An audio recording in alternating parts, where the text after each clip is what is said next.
Just ask yourself, who would I be if I didn't believe anything was a problem? It's just life happening. Pleasant and unpleasant.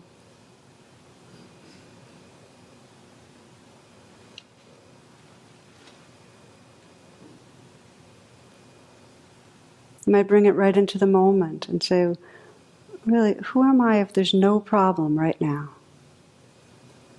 No problem.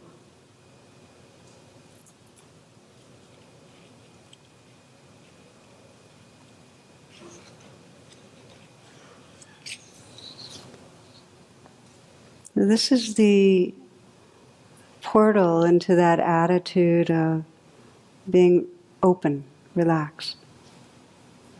It includes what's here without pushing away, not making it a problem or bad, just it's life.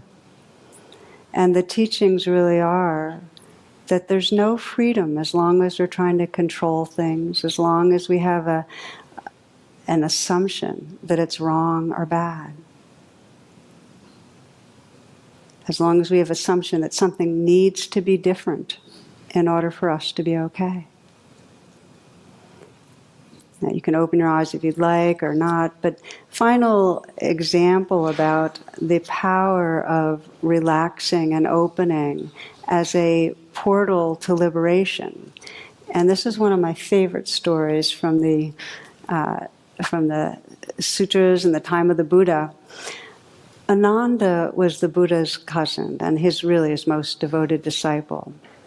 And after the Buddha's death, a great council of enlightened followers was planned, but Ananda wasn't going to be included because Ananda, as devoted as he was, he had worked at it strenuously for years, he wasn't enlightened. So the eve of the council meeting came, and Ananda was determined to practice all through the night vigorously and not stop until he attained his goal. But of course, as you can imagine, all he succeeded in doing was becoming exhausted, becoming exhausted and discouraged. So there was not the slightest progress due to his efforts.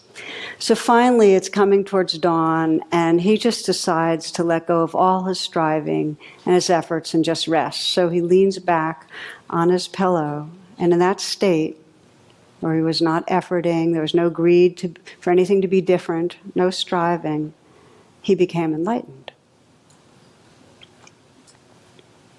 And I think this is one of the most powerful teaching stories in the whole Buddha Dharma. What freedom! It was in the moment that he let go of all the striving, of wanting things to be a certain way. It's our striving and controlling that's the glue that keeps that self-sense together. It doesn't mean that we don't be motivated and energetically engaged and creative. It just means that striving and thinking it shouldn't be like this, it should be different, keeps us hooked. So this is the first attitude, relaxed, inclusive. This too, letting life be just as it is. And in those moments that we do that, where we say, not a problem, we start to inhabit really the awareness that's here. I'm going to close this little segment with a poem by the poet Hafiz. You might close your eyes and listen to it. It's a sweetie. Just sit there right now. Don't do a thing, just rest. For your separation from God is the hardest work in this world. Let me bring you trays of food and something that you like to drink, and you can use my soft words as a cushion for your head. Just sit there right now. Don't do a thing, just rest. For your separation from God is the hardest work in this world.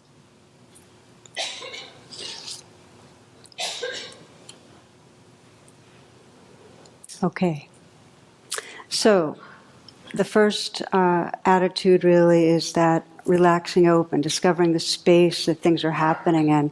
But it's not passive, it's not dreamy, it's actually engaged with knowing and presence, which brings us to the second attitude, which is interested.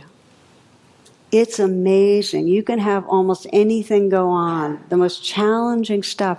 If you can regard what's happening with a quality of interest, there's an atmosphere of availability to learn and grow and wake up that's amazing.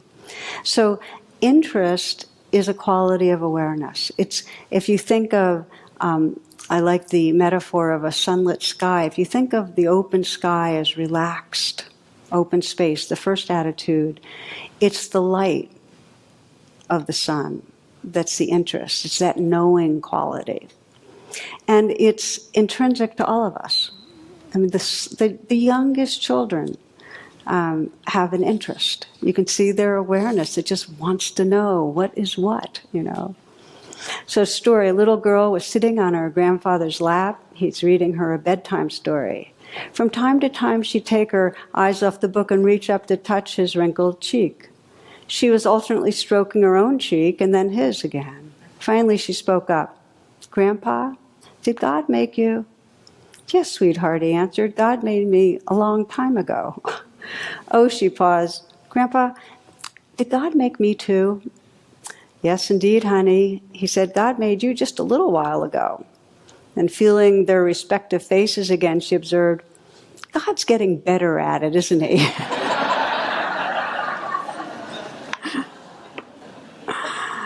So we want to know. So I find that it's that attitude of interest that it gives us the willingness to be changed by what we see. We become available. Again, a story from the last couple of weeks. When I was up there at the Forest Refuge, I got a stomach bug like 99% of the world.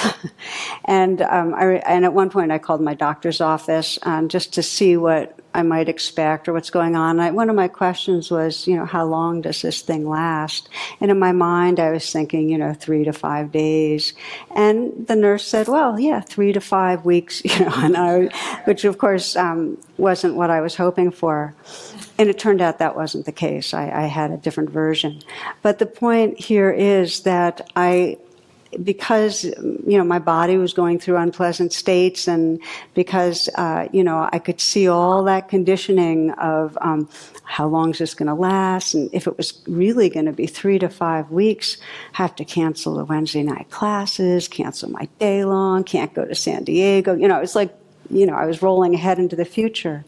So I got real interested in that, and I started noticing that every time my mind began to think about sick person problem, I was removed from what was actually right here. And then I started getting interested, saying, what's really going on right now?